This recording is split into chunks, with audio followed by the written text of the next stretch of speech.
नमस्कार दोस्तों, मैं किशन कुमार। तो आज हम आप लोगों से 3 मुद्दे पे बात करूंगा। पहला मुद्दा है चुनाव आयुक्त का अचानक से इस्तीफा, और दूसरा मुद्दा है आपका चुनाव में इस बार 50,000 करोड़ खर्च होने वाला है सिर्फ बीजेपी के द्वारा। और तीसरा सबसे अहम मुद्दा है दिल्ली के इंद्रलोक में एक पुलिस वालों के द्वारा वहाँ से नवाजियों के ऊपर लाश से मारना। तो दोस्तों 3 मुद्दों पर मैं बात करूंगा और शॉर्टली ही अपनी बात में रखूंगा। इसको वीडियो को स्किप मत करिएगा, पूरा देखिएगा। दोस्तों, चुनाव आयुक्त का इस्तीफा दो ही कारण से हो सकता है। या तो उन्हें धमकी दिया जा रहा हो, या फिर उन्हें किसी प्रकार के लोभ या लालच दिया जा रहा हो, जिसके वजह से अचानक वो वहाँ पे कल अचानक से इस्तीफा का उन्होंने निर्णय लिया। तो मैं समझता हूँ वो क्यों आखिर इस्तीफा देंगे, क्योंकि उनकी तो नियुक्ति ऑलरेडी प्रधानमंत्री द्वारा किया गया था। उसमें तो कोई चीफ जस्टिस का हाथ भी नहीं था। गोयल जी खुद भारत सरकार के द्वारा प्रधानमंत्री द्वारा नियुक्त किए गए थे। तो अचानक से वो अभी देखिए 1 से 2 दिनों में, या हो सकता है अगले वीक में, आपका जो लोकसभा 2024 का चुनाव है उसका घोषणा हो जाएगी। उसकी तारीख की मतलब उसकी तारीख जो भी है उसका तारीख तय कर दी जाएगी, उसका अनाउंसमेंट हो जाएगा तारीख का। और अचानक से ये क्यों इस्तीफा दे दिया, आखिर क्या कारण है, आखिर किस वजह से? कुछ तो कारण होगा। बिना आग लगे कहीं से धुआं नहीं निकलता है। बात निकली है तो दूर तक जाएगी, इस बात को हमेशा ध्यान दीजिए।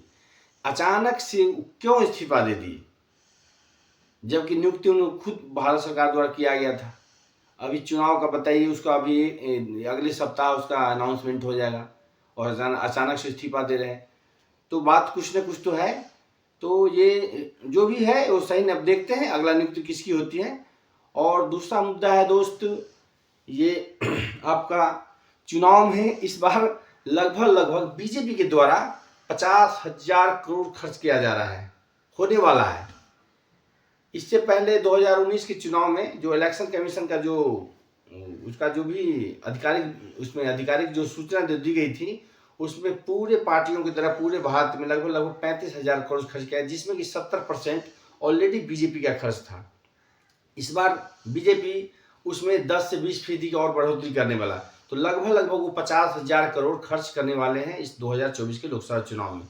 इसका सबसे बड़ा प्रमाण है दिल्ली, जो उनका बीजेपी के हेडक्वार्टर है, वहाँ पे लगभग बाहरी 5-6 कंपनी आके डेरा डाले हुए, जिनका काम होता है चुनाव प्रचार के कैंपेन के दौरान उसके होर्डिंग लगाने, उसके नारे लगाने, किस तरह से जो उसका जो नैरेटिव गढ़ा जाता है, ये बिल्कुल उसका स्लोगन किस तरह से दिया जाए, किस तरह से लोगों को बिल्कुल अट्रैक्ट किया जाए अपनी तरफ। अभी भी देख लीजिए, आपको जहां जाओगे तो पूरे मोदी के ही बैनर पोस्टर आपको टंगे मिलेंगे। मोदी की गारंटी, मोदी की गारंटी। मोदी की गारंटी यहाँ पे क्या है धरातल पे सबको पता है। कितनी महंगाई की मार पड़ रही है जनता पे और कितनी बेरोजगारी है, सबको सब पता है, जग जाहिर है। तो ये आपको है, इसमें जो है तो दिल्ली में अभी बैठा हुआ है 5-6 कंपनी, विदेशी कंपनियां, जो वहां पे उसको पता है जो कहाँ से पैसे मिलेंगे। वो कहा कि विपक्ष के पास जाएंगे, उनको पता है विपक्ष के पास तो पैसे मिलने हैं नहीं होर्डिंग प्रचार के लिए, और पैसे तो भरमार यहाँ पे पड़े हुए। तो सब जो है बीजेपी के मुख्यालय जो है दिल्ली हेडक्वार्टर है, ये सब के सब 5-6 विदेशी कंपनी वहाँ पे डेरा डाल के बैठे हुए हैं और उनसे अपना प्लान दे रहे हैं क्या क्या उसको किस तरह नैरेटिव सोशल मीडिया के डिजिटल जो है सोशल मीडिया डिजिटल मीडिया की तरफ किस तरह उनका नारा को किस तरह प्रचार करना, पूरा चुनाव कैंपेन किस तरह से करना है, उस सारे के सारे वो करेंगे। 4-5-6 कंपनियां जो बैठे उनकी मोटी रकम मिल जाएगी। तो दोस्तों ये है आपका जो दूसरा मुद्दा था। और तीसरा सबसे अहम मुद्दा ये है कि दिल्ली के इंद्रलोक में वो सब इंस्पेक्टर जो दिल्ली पुलिस का है, जो तोमर है, वो आखिर नमाज करते वक्त नमाजियों को लात क्यों मारी? असल में देखा जाए तो तोमर ने लात नहीं मारी, तोमर के द्वारा लात मरवाई गई। वो एक सोच ने लात मारी है और वो राजनीति से प्रेरित सोच है। आखिर इस तरह की जो सांप्रदायिक उन्माद की जो सोच है उसके दिमाग में पैदा किसने किया? एक सिर्फ तोमर ही नहीं है, इससे पहले चेतन था जो आरपीएफ का जवान था, जिसने अपने अधिकारी से 2 मुस्लिमों को गोली ट्रेन में मार दी थी। वो एक सोच ने गोली मारी थी, चेतन सिंह ने गोली नहीं मारी थी। आज तोमर लात नहीं मारी है। और आपको पता होना चाहिए शाहीन बाग में वो गुज्जर था जिसने पिस्टल लेकर गोली चलाई थी, वो भी उसकी सोच ने गोली चलवाई थी, गुज्जर नहीं चलाई थी।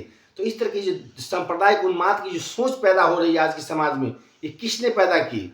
ये बिल्कुल राजनीति से प्रेरित है और इसी को समझने और पूछने की बात है दोस्तों। नहीं तो ये बार बार जो हमारे चुनाव कैंपेन में जो बता रहे हैं मल्लिकार्जुन खड़गे, जो भी विपक्षी इंडिया गठबंधन के अलायंस के जो भी हैं, वो जो बता रहे हैं ये भारत में अगर इस बार अगर बीजेपी सरकार में आती है, अगर जीतती है, तो ये भारत में आखिरी चुनाव होगा, इसके बाद फिर चुनाव नहीं होगा, पूरे के पूरे संविधान को बदल देंगे। इस तरह के देख लीजिए, इस तरह के ऐसा तो अपना भारत नहीं था, किसी नमाजों को लाश से तो नहीं मारा जाता। बेशक वो रास्ते पे नमाज कर रहे थे, ठीक है, गलती थी उनकी, प्यार से उनको समझाया भी तो जा सकता है, तुम भाई अलग हट जाओ, इसमें कौन सी बड़ी बात थी, लात मारने की कहाँ सी बात। तो ये एक सांप्रदायिक सोच है, जिस सोच ने उस दो से लात मरवाई, तो इसे समझने की चीज है। तो यही मित्रों आज हमारा जो मुद्दा था, खास मैं शॉर्टली बताता हूँ। हमारे गांव में कहावत है कि थोड़ा कहूंगा और खूब समझना। तो यही देख लीजिए, आपका एक तो चुनाव कमिश्नर है, हमारा चीफ जो इलेक्शन कमिश्नर है, उनका अचानक से कल इस्तीफा दे देना, आखिर क्यों, क्या वजह रही उनकी इस्तीफा देने की? कुछ तो वजह रही होगी, बिना आग लगे धुआं नहीं निकलता है। उनसे ऐसा क्या दबाव डाल के काम करने को कहा? क्या ईवीएम में छेड़छाड़ करने के लिए बोल रहा था? कुछ तो बात होगी। अचानक से जो जिसको प्रधानमंत्री खुद नियुक्त किया, वो आखिर अचानक से क्यों इस्तीफा दे देगा? आखिर इसे क्या वजह हो सकता है? क्या उन्हें कोई लालच दी जा रही थी? एक तो एक देखिए, सुप्रीम कोर्ट का जो है सो आदेश एसबीआई नहीं मान रही है, वो बोले मेरे को 16 सप्ताह का समय चाहिए, बहुत सारा दबाव है। तो क्या वजह रही होगी उनका इलेक्शन कमिश्नर का, जो भी मुख्य जो चुनाव आयुक्त है, उनका इस्तीफा देने का? ये तो बाद में बात निकल कर आ ही जाएगी। अभी तो बात निकली तो दूर तक जाएगी। हमेशा किसी की सत्ता नहीं रहती है, सत्ता आती जाती रहती है। जब इतिहास लिखा जाएगा तो सबका काला चिट्ठा लिखा जाएगा। तो दोस्तों यही था, जो इलेक्शन कमीशन अचानक से कल दे दिए, इस्तीफा दे दिए। और आपका जो 5-6 कंपनियां विदेशी, आप लोग पता कर सकते हैं गूगल करके, ये सब का सब दिल्ली में डेरा डाले हुए बीजेपी मुख्यालय के पास। उनका अपना जो है जो होर्डिंग प्रचार के लिए, जो भी उनका इलेक्शन जो कैंपेन करेंगे, क्या क्या नारे स्लोगन करने हैं, सब के उनको पता है। मोटी रकम मिल जाएगी पूरे, आपको देश में हर जगह मोदी गारंटी मिलेगा। क्या गारंटी धरातल में सबको पता है। जो भी मेरे वीडियो को, इस वीडियो को पक्का शेयर करिएगा, खूब शेयर करेगा, लाइक करेगा, और मेरी बातों को अगर आपको लग रहा है ये सही है तो इसको सपोर्ट करिएगा। तो यही सारे मुद्दे हैं दोस्तों। फिर मैं अगला जो भी कोई नया मुद्दा आता है तो इस पर मैं वीडियो बनाऊंगा। तब तक के लिए धन्यवाद, नमस्कार।